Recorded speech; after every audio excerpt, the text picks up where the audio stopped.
P के भाव चाल मन जो प्रेम दिल साचार वही बोधय वही शोध गही तब प्राप्ति हो स्थिति वह आप ही ने नाश ब्रह्म रग चलाया ज्ञान का भी जग बनाया ग्रंथ जो सो ही भया परमान का कबीर ऐसा नाम जय सो ई जनाया जान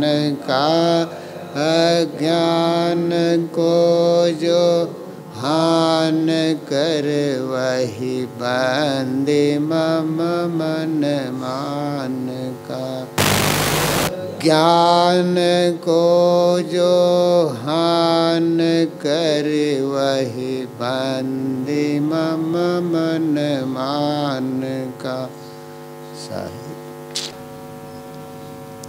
कबीर अमृत वाणी का प्रसंग चल रहा है मन का अंग। मन ही को प्रमोदिए मन ही को उपदेश जो यह मन को वश करे शीश होए सब देश। सद्गुरु कहते हैं अन्य को सुबस करने की आशा त्याग कर मन को ही प्रमोदिए मन को ही उपदेश करो और जो मन को वश में कर लेता है तो उनके लिए पूरा संसार शिष्य हो जाता है। मन को बस में करने के लिए हाँ साहब जोर देते हैं। जिस किसी प्रकार के मन को ही बस में करने का प्रयास करो। औरों को बस करने के लिए सुबस करने के लिए हमारा परिश्रम होता है, लेकिन मन को बस में करने के लिए जैसा चाहिए प्रयास जैसा चाहिए परिश्रम नहीं हो पाता है, इसलिए मन हमारा भागता रहता है। मन का जो गलत संस्कार है यही हमें भटकाता है। जो हम सुबस नहीं कर सकते हैं उस पर हमारा प्रयास रहता है। और सद्गुरु कहते हैं अन्य को सुबस करने का जो प्रयास है उसकी आशा छोड़ो और मन को ही प्रमोदिए। प्रमोदिए मतलब मन को ही बस में करने का प्रयास करो। शरीर पर हमारे कहाँ से बसता है। हम नहीं चाहते हैं कि हमारी आँख में चश्मा लग जाए, लेकिन लग जाता है। नहीं चाहते हमारे दांत टूट जाते हैं। नहीं चाहते हैं बाल पकने, बाल पक जाते हैं। चेहरा में झुर्रियाँ आ जाती हैं। ये सब आना ही आना है। नहीं चाहते हैं हम अपना शरीर में रोग लग जाए, लेकिन रोग आ जाता है, सहना पड़ता है। इसमें हमारी सुवस्था नहीं है, हमारी सुवस्था मन पर है जो हम इसको बस में कर सकते हैं। इसलिए साहब अन्यत्र भी कहते हैं रहो संभारे। अपने आप को संभालो, अपने मन को संभालो, अपने इंद्रियों को संभालो। जो अपने मन को अपने इंद्रियों को संभाल लेता है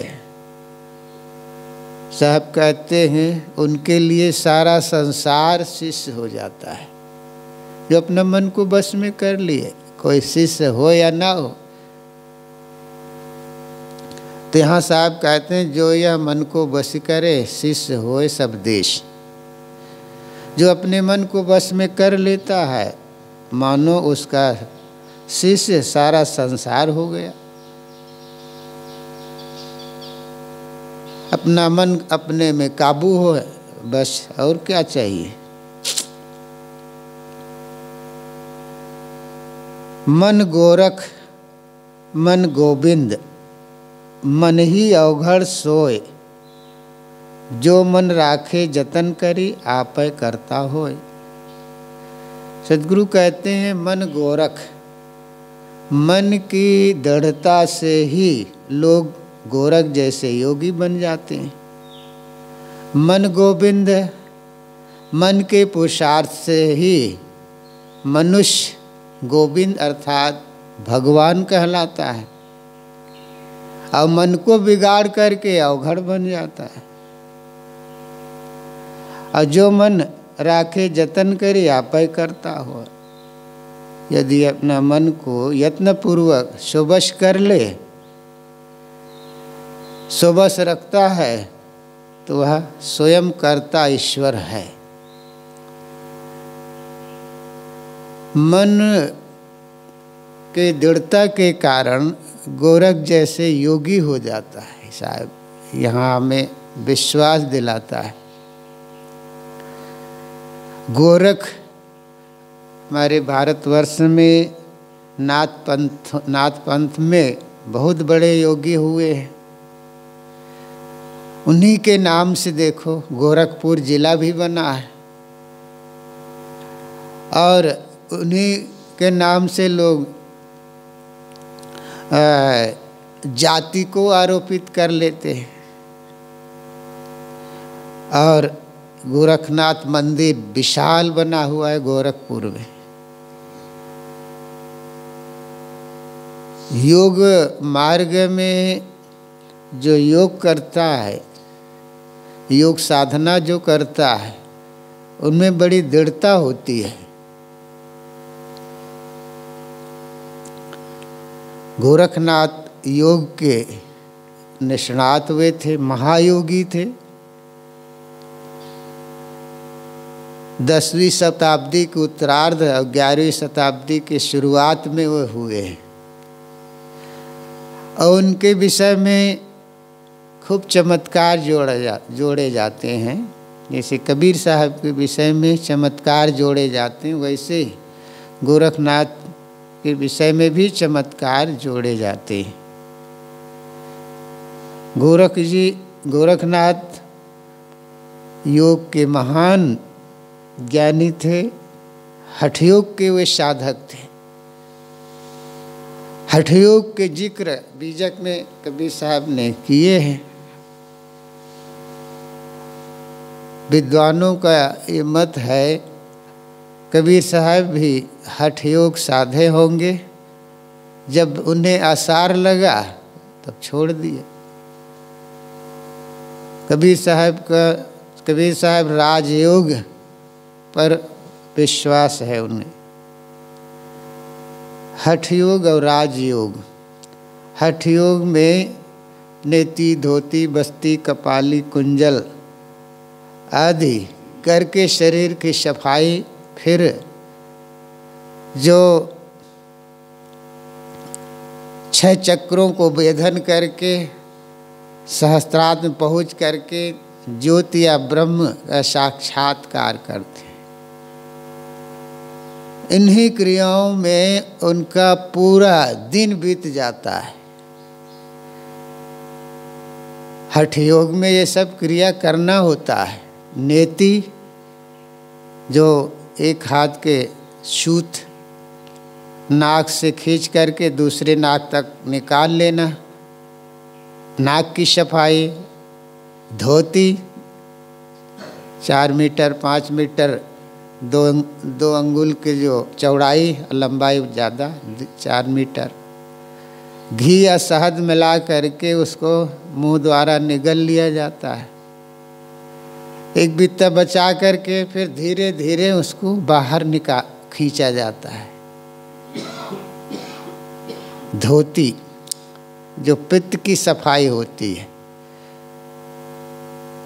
बस्ती बांस के पोंगरी होता है, उसको मल द्वार में डाल करके नवलिक क्रिया द्वारा पानी खींच करके पेट की सफाई कर लेते हैं।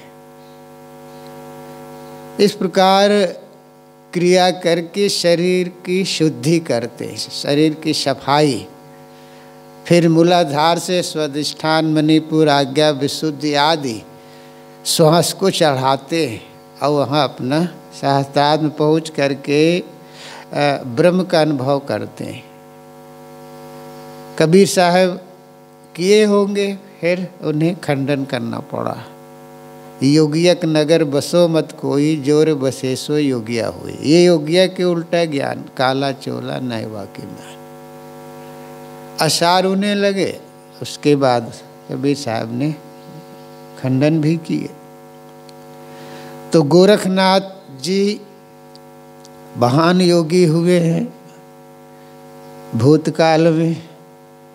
तो यहाँ साहब कहते हैं मन की दृढ़ता से ही लोग गोरख जैसे योगी बन जाते हैं।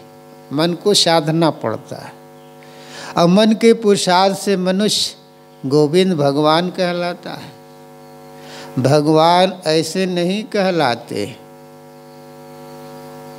परिश्रम करना पड़ता है, तप करना पड़ता है, तब भगवान कहलाया जाता है। अगर भगवान राम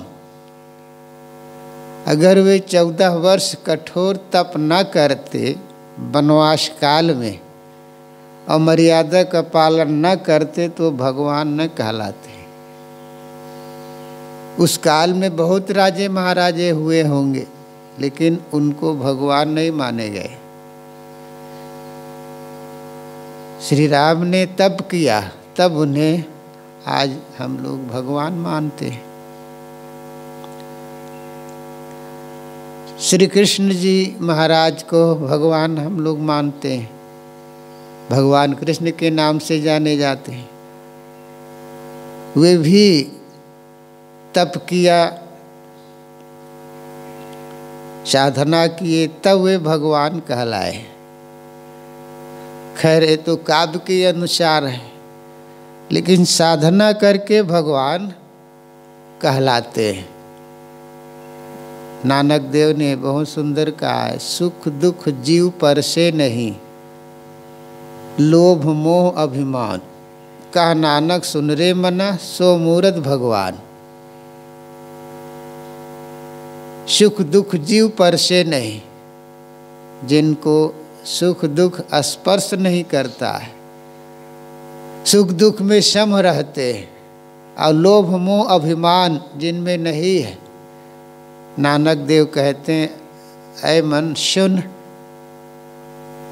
वे ही भगवान है जो सुख दुख में सम रहते हैं, लोभ मोह अभिमान जिनमें नहीं है, वे वास्तव में भगवान है।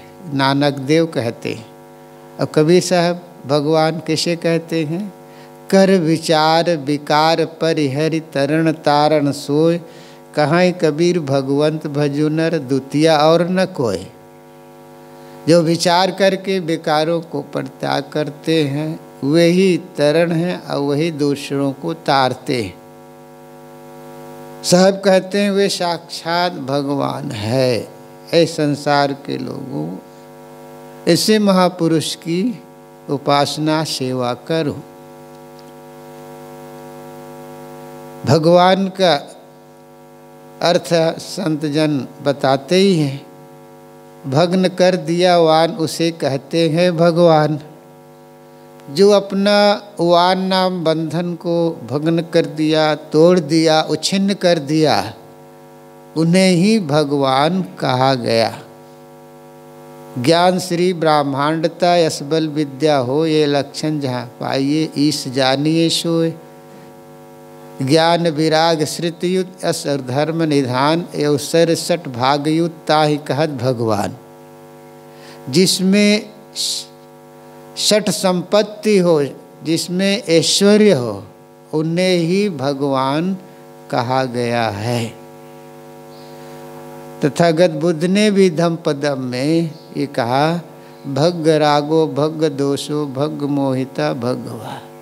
जो अपना राग को भग्न कर दिया, द्वेष को भग्न कर दिया, मोह को भग्न कर दिया, तथागत बुद्ध कहते हैं उन्हें ही भगवान कहना चाहिए। जो अपने राग मोह को उच्छिन्न कर देता है, भग्न कर देता है, वही तो भगवान है। तो यहाँ सद्गुरु कबीर कहते हैं, मन गोरख मन गोविंद। मन की दृढ़ता के कारण गोरख जैसे योगी हो जाता है, और मन के पुरुषार्थ से ही मनुष्य भगवान गोविंद कहलाता है। वैसे मनुष्य मात्र भगवान है। मनुष्य भाग्यवान है, इसलिए मनुष्य मात्र भगवान है, लेकिन अपनी भगवत्ता की पहचान हमें नहीं है, इसलिए हम अदना हैं, हम जीव कहलाते हैं।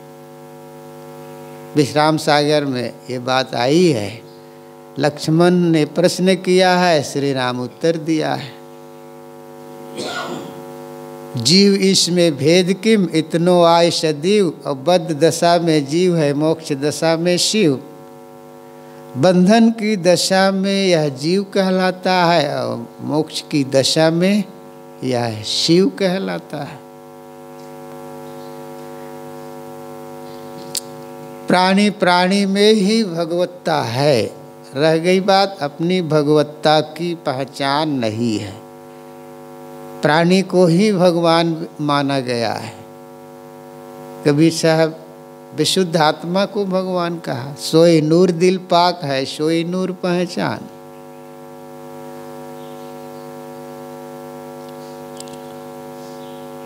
नूर ईश्वर तो दिल पाक में है। दिल पाक में पवित्र है, मन में पवित्र हृदय में ही नूर प्रकाश ईश्वर हैं। उसकी पहचान क्यों नहीं करते। और सूफी फकीरों ने भी कहा है, मखलूक ही मजहरे खालिक है, और इंसान अशरफुल मखलूकात है।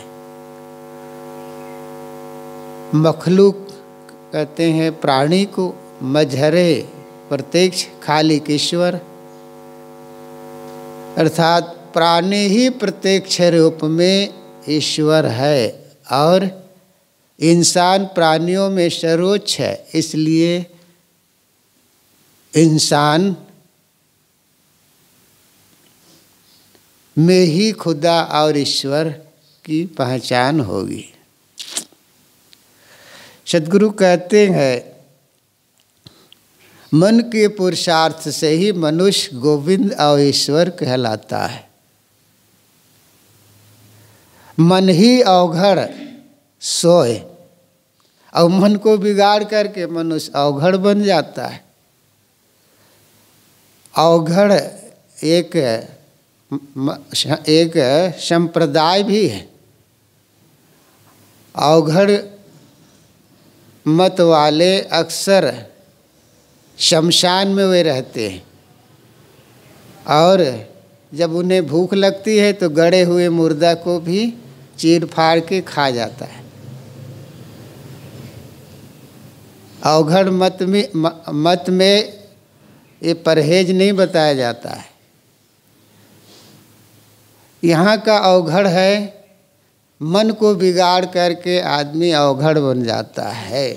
शराब पीने लगता है, गांजा भांग बीड़ी सिगरेट अंडा मांस शराब कबाब, जो अखाद्य चीज़ है उसको खाने लगता है, क्योंकि उनका मन बिगड़ा हुआ है।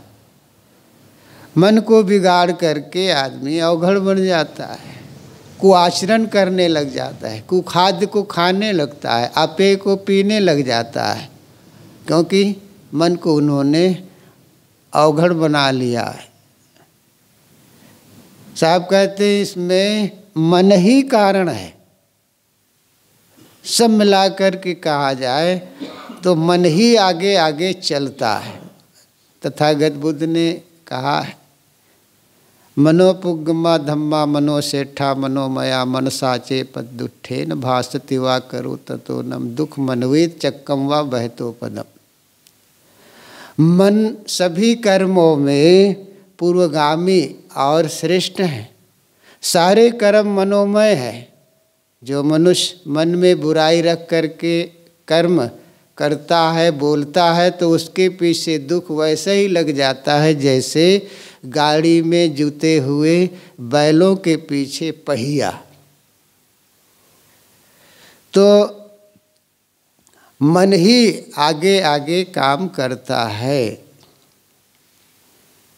मन से ही सब कुछ बंधन बनता है। मन एवं मनुष्याणाम कारणम बंध मोक्ष।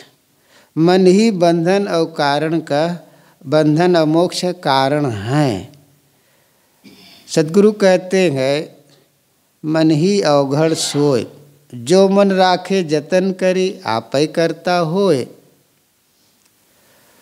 यत्न पूर्वक जो मन को सुबस रखता है वह स्वयं करता ईश्वर है। कितना बल दे रहे हैं। जो अपना मन को यत्न पूर्वक सुबस रखता है, शांत करता है, वो स्वयं करता ईश्वर है। उसके ऊपर करता कोई विधाता परमात्मा नहीं है।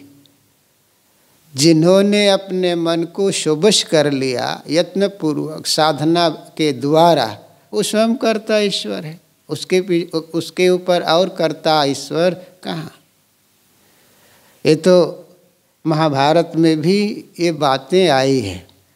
महाभारत में एक पर्व है शांति पर्व। वैसे महाभारत में 18 पर्व है, उसमें एक पर्व है शांति पर्व। उसमें ये बातें आई हैं। वहाँ ऋषि कहते हैं, आत्मा क्षेत्रज्ञ युक्त संयुक्त है प्राकृतिक गुण है तैरेव तो विनिर्मुक्त परमात्मे तो दाहिता। आत्मा जब तक प्रकृति के गुणों में बंधा है तब तक वह क्षेत्रज्ञ है, देहवासी जीव कहलाता है। जब वह सब तरफ से जब वह निष्काम हो जाता है तब वह परमात्मा हो जाता है। परमात्मा का अलग स्थान नहीं है। यूँ तो कहा जाता है कि परमात्मा 7वें आसमान में रहते हैं। और वो कैसे हैं?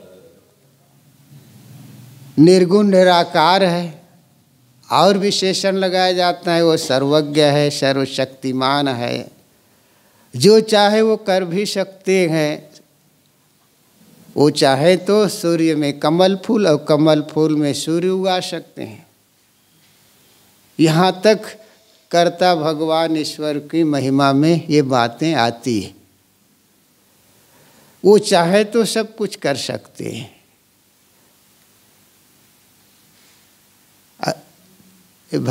देश में समाज में जो भ्रष्टाचार है, आतंकवाद है, नक्सलवाद है, उग्रवाद है, ये क्यों है? जब वो सर्वज्ञ है, सर्वशक्तिमान है, सब जगह है, जो चाहे वो कर सकते हैं। साथ साथ वे कृपा निधान है, करुणा निधान है, दयालु है, कृपालु है।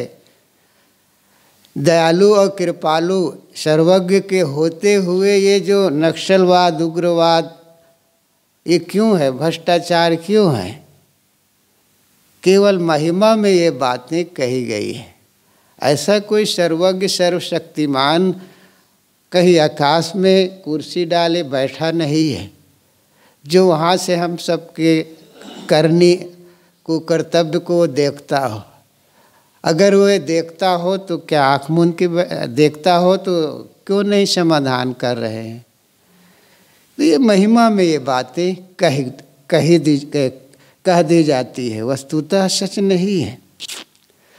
सद्गुरु कहते हैं जो साधक अपने मन को यत्नपूर्वक सुबस रखता है, मन को साध लेता है, तो स्वयं करता ईश्वर है। और उन्हें ईश्वर के लिए खोज ढूंढ करने की बात नहीं है।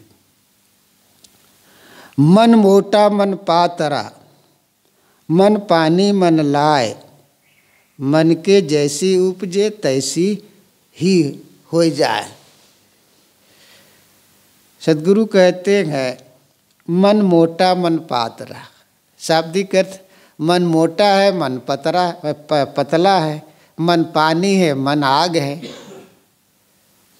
खास अर्थ नहीं निकल रहा है, लेकिन इसका लाक्षणिक अर्थ मोटा, मोटा का यहाँ है मोटा बड़ा, बड़ा का अर्थ है यहाँ अहंकार है। पतला का अर्थ है सूक्ष्म, सूक्ष्म का अर्थ यहाँ है निर्माणी। मन ही कहीं अहंकारी बनता है और मन ही कहीं पातला निर्माणी बन जाता है। मन पानी मन लाए और मन कहीं पानी शीतल बन जाता है। मन लाए और कहीं आग के समान क्रोधी भी बन जाता है। मन की जैसी भावना तैसी ही हो जाए। मन में जैसी भावना उत्पन्न होती वैसे ही मन बन जाता है। सद्गुरु कबीर मन को यहाँ सूक्ष्म ढंग से हुए विश्लेषण करते हैं। साधक होगा वही मन पर सूक्ष्म ढंग से विश्लेषण कर पाएंगे। यो तो लोग मन की धारा में बह रहे हैं, मन क्या जानते ही नहीं। आम लोग मन को कहाँ समझते हैं, चूँकि मन की धारा में स्वयं बह रहे हैं। अचेतन मन से ये भी कहते हैं क्या यार बताएं, ये मन हमको बड़ा परेशान कर रहा है, मेरा मन नहीं लग रहा है काम करने का, मेरा मन नहीं आज वहाँ जाने का। मन का प्रयोग आम लोग भी करते हैं, लेकिन मन का जो सही स्वरूप है कहाँ लोग जानते हैं। सद्गुरु कहते हैं यहाँ मन ही कहीं अहंकारी बन जाता है। धन को लेकर, पद को लेकर, विद्या को लेकर, शिक्षा को लेकर मन ही से अहंकारी हो जाया जाता है। जो अपना नहीं है उन्हीं का अहंकार होता है। पद का अहंकार होता है, बल का अहंकार होता है, बुद्धि का अहंकार होता है, धन वैभव राजकाज का अहंकार होता है। कहाँ तक गिनाया जाए। सद्गुरु कहते हैं इनमें मूल है मन ही कारण है। मन ही के कारण आदमी अहंकारी बनता है और मन ही के कारण आदमी निर्माणी भी बन जाता है, सरल बन जाता है, कोमल बन जाता है, विनम्र बन जाता है। मूल में है मन ही है। और मन पानी और कभी पानी के समान मन शीतल हो जाता है, विनम्र हो जाता है, और कहीं आग के समान क्रोधी बन जाता है।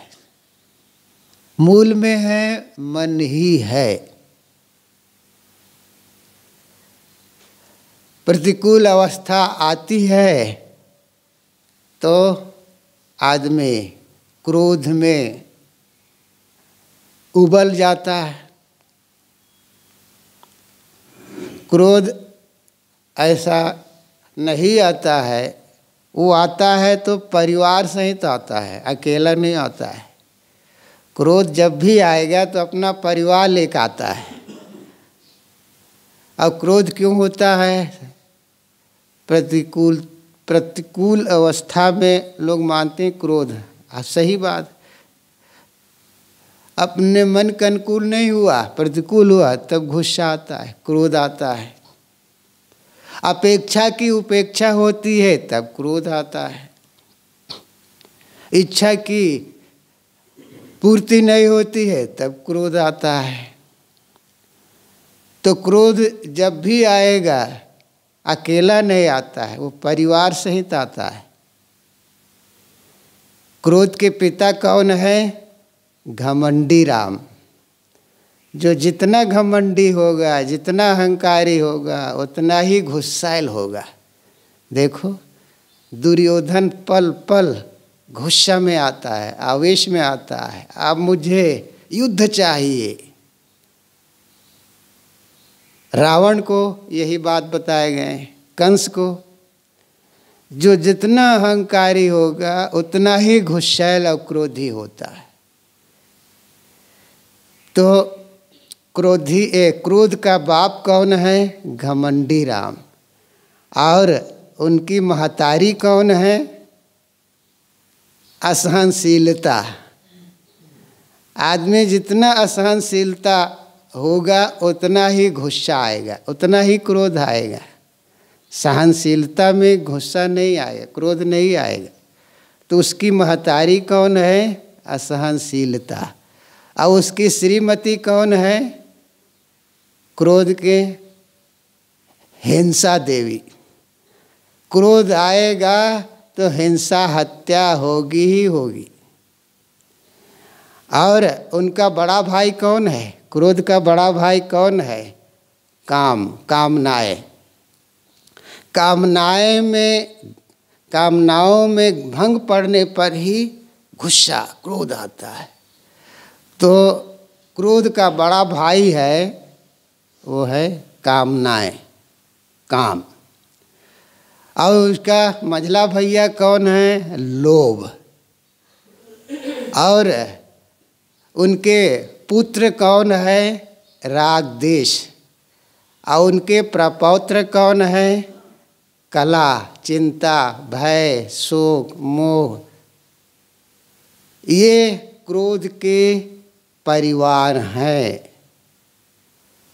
जहाँ क्रोध आता है तो आदमी मूढ़ बन जाता है और हिंसा हत्या में उतर आता है, आपा के बाहर हो जाता है। और जो नहीं करना है वो कर बैठता है, नहीं बोलना है वो बोल बैठता है। और अंत में केवल पश्चाताप हाथ में आता है। बात यहाँ से उठी थी कि मन से ही गुस्सा, क्रोध उत्पन्न होता है।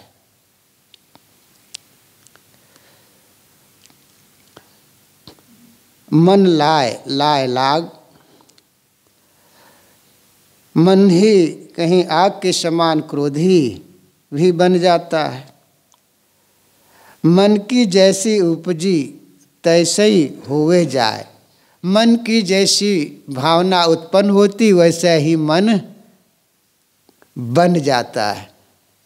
सद्गुरु निर्मल साहब ने कहा है,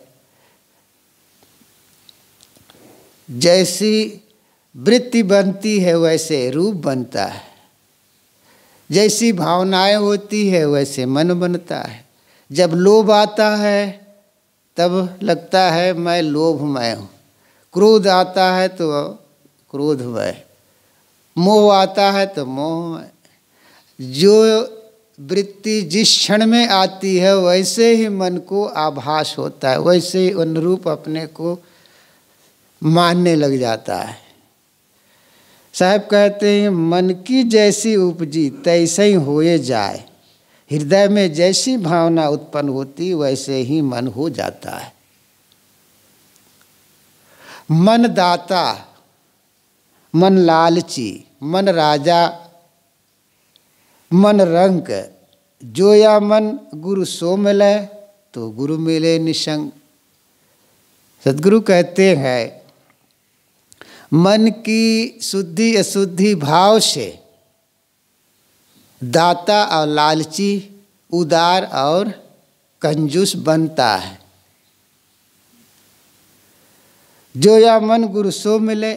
सद्गुरु कहते हैं, यदि यह मन निष्कपट होकर के गुरु से मिले तो निसंदेह गुरु पद को प्राप्त हो जाए। इस साखी में दोहा में साहब कहते हैं, मन की शुद्धि अशुद्धि भेद से ही दाता और लालची लोभी कहलाता है और उदार और कंजूस कहलाता है। विशुद्ध भावना जब होती है तब व्यक्ति दान पुण्य परोपकार में उनका मन लगता है। गलत भावना जब होती है तो कंजूसता आती है, लोभ लालच बढ़ते हैं। मूल में है मन ही है। सद्गुरु कहते हैं मन की शुद्धि अशुद्धि भेद से ही दाता और लालची और उदार और कंजूस आदमी बनता है। जो दूसरे को जो दान देता है उन्हें ही दाता कहा गया है। जो दान दे वही दाता, और जो लालच करे वो लालची है। लालची आदमी, लोभी आदमी कभी दान नहीं कर सकता है। और जिनके विशुद्ध भावना है वही दानी होता है, वही उदार होता है। वैसे 4 प्रकार के बताए गए हैं, दानी, उदार और मक्खी चूस कंजूस। ये 4 प्रकार के मनुष्य होते हैं दुनिया में। दाता वह है, दानी वह है जो स्वयं ना खाए दूसरे को खिलाए, वो दानी। और उदार वह है जो स्वयं खाए दूसरे को खिलाए। कंजूस वह है ना स्वयं खाते ना दूसरे को खिलाते हैं। और मक्खी चूस वह है, इस पर महात्मा लोग कहानी भी बताते हैं। एक बनियाराम था, घी का धंधा करता था, गांव से ला करके बेचते थे जहाँ था। तो कभी पात्र खुला रहा होगा, बहुत सी मक्खियाँ डूब करके मर गई घी में। बेटा से कहा, बेटा छान लो, अब मुझे जाना है गंवाई। छाना, उसके बाद फेंकना था। तो क्या कर रहे हो? फेंकने जा रहा हूँ, ये तो मक्खी है। अरे मूर्ख, इसमें कितना घी लगा है। पकड़ा, उसको गाड़ दिए। तब से कहावत हो गई मक्खी चूस। तो कुछ लोग मक्खी चूस होते हैं, ना वह स्वयं खाते हैं ना दूसरे खिलाते हैं। तो दुनिया में 4 प्रकार के मनुष्य होते हैं, दानी, उदार, कंजूस और मक्खी चूस। उत्तम कौन है? वो दानी है। मध्यम है, उदार है। ना स्वयं दानी वह है जो स्वयं ना खा करके दूसरे को खिलाता है। उदार वह है स्वयं खाए और दूसरे को खिलाए। तो आदमी को चाहिए, दानी तो होना ही चाहिए, साथ साथ उदार भी होना चाहिए। स्वयं खाएं और दूसरे को भी खिलाएं। क्योंकि धन की सार्थकता है स्वयं खाएं और दूसरे को खिलाएं। धन की उपयोगिता 3 जगह है, 3 जगह है, और धन की सार्थकता इन्हीं जगहों में है। 3 जगह कौन है? जो लोक मंगल का जो काम करने वाले हैं उनको हम दान दें, उनकी सेवा में। और जो लोक मंगल में काम आए वहाँ दें। और एक दया और करुणा की भाव को लेकर के देते हैं, वो दया का भाव है। लोक मंगल का काम करने वाले संत गुरुजन है, जो स्वयं व लोक मंगल में अपना जीवन समर्पित किया है। इसलिए लोगों को चाहिए कि उनकी सेवा में दें। ये श्रद्धा के पात्र हैं, श्रद्धा से दिए जाते हैं। और लोक मंगल के भाव से, जैसे औषधालय बनते हो, पाठशाला बनते हो, सड़क बनती हो, जहाँ बहुतों का हित जहाँ हो वहाँ हम धन देते हैं, ये लोक मंगल की दृष्टि से। तीसरा है करुणा और दया के भाव से, दीनहीन है, जो अंधे लंगड़े अपाहिज है, बूढ़े हैं, जो अपने से कर नहीं पाते, उनको हम दे खिलाए। ये 3 पात्र हैं, जो देते हैं वही को मिलते हैं, जो दूसरे को खिलाता है वही तो खिलाता है, और दूसरे की सेवा में जो देता है उन्हें ही लौट के मिलता है। खेत में बीज बोता है तो लौट के उन्हीं को मिलता है। इसलिए ये भी कहा है, खाएंगे पिएंगे अंग लगेगा, खाएंगे पिएंगे अंग लगेगा, और दान देंगे तो संग चलेगा, और जोड़ के रखेंगे तो मूर्छा लगेंगे, ऐसे ढंग से है। हाँ, और जोड़ रखेंगे तो जंग लगेगा, ये कहावत है। नहीं तो होगा क्या? संत कहते हैं, लक्ष्मी के सुतचार है, धर्म अगिन नृप चोर, करे निरादर जेठ को 3 मचावे शोर। अगिन पलीता राजदन, चोर मूस धन खाए, 3 दंड दुनिया सहे, धर्म सही न जाए। लक्ष्मी के 4 पुत्र हैं, कौन कौन है? धर्म अगिन नृप चोर, ये 4 पुत्र हैं। कहने वाला कह रहा है, करे निरादर जेठ को, जो जेठ का निरादर करता है तो 3 तो शोर मचाएंगे, या तो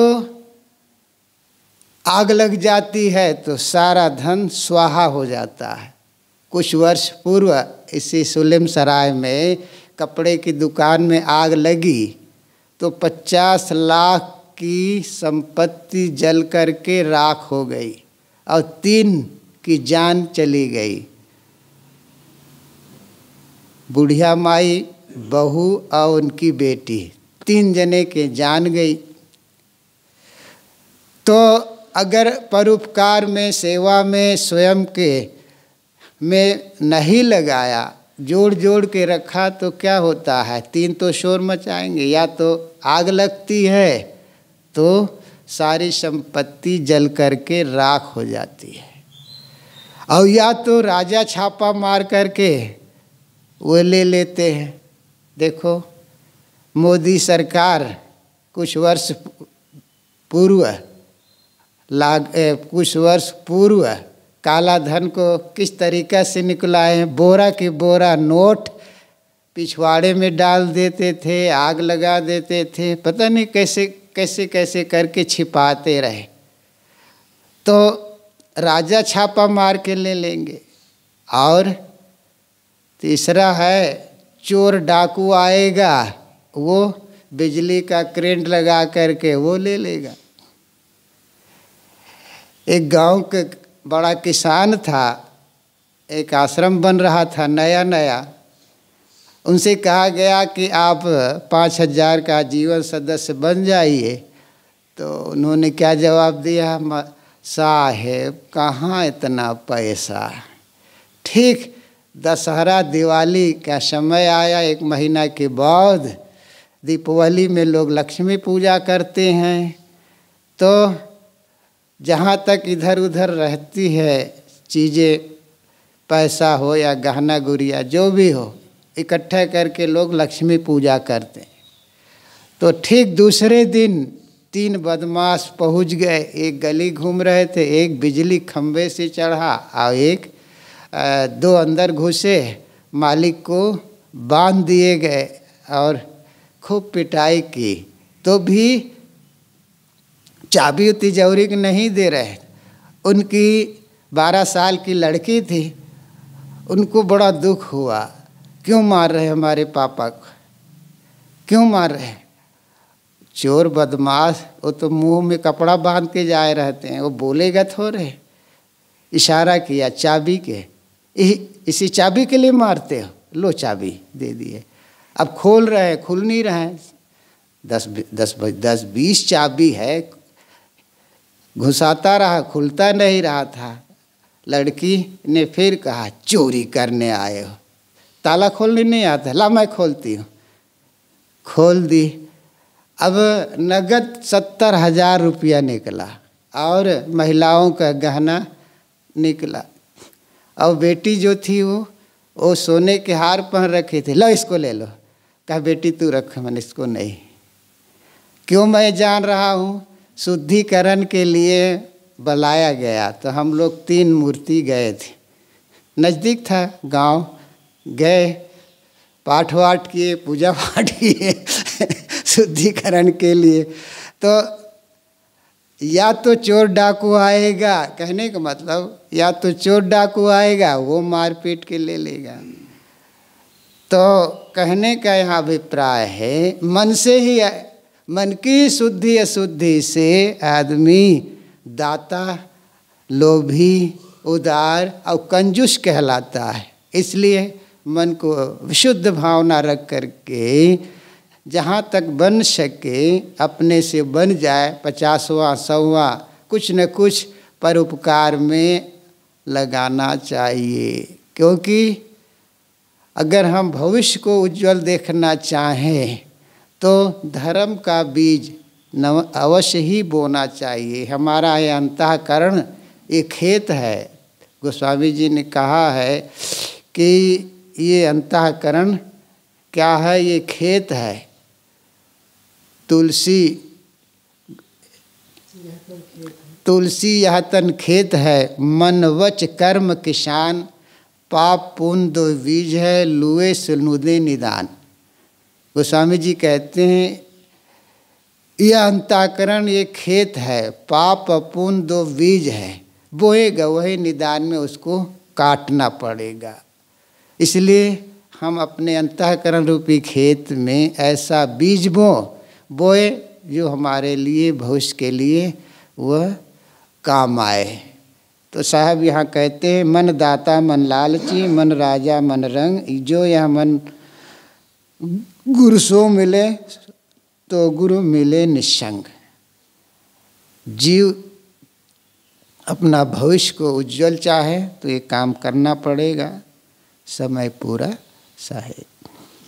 वंदन है गुरुदेव तुमको, वंदन है गुरुदेव, वंदन है गुरुदेव तुमको, वंदन है गुरुदेव। काल जागे अंधा भारी, काल जाल के अंधा भारी, परत लखायहु देव तुमको, परत लखायहु देव तुमको, वंदन है गुरुदेव, वंदन है गुरुदेव,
करिए सेवा तुमको, ताकि करिए सेवा तुमको। वंदन है गुरुदेव, वंदन है गुरुदेव तुमको, वंदन है गुरुदेव। साहिब कबीर अभय पद दाता, साहिब कबीर अभय पद दाता।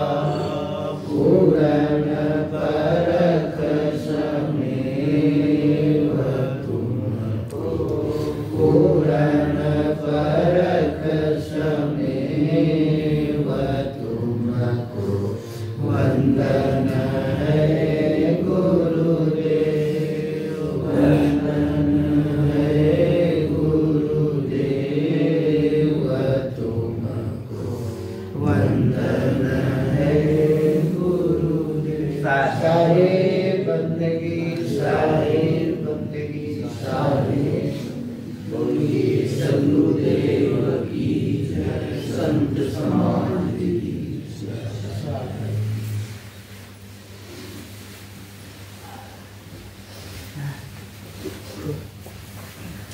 अगर आप भूल रहे हैं तो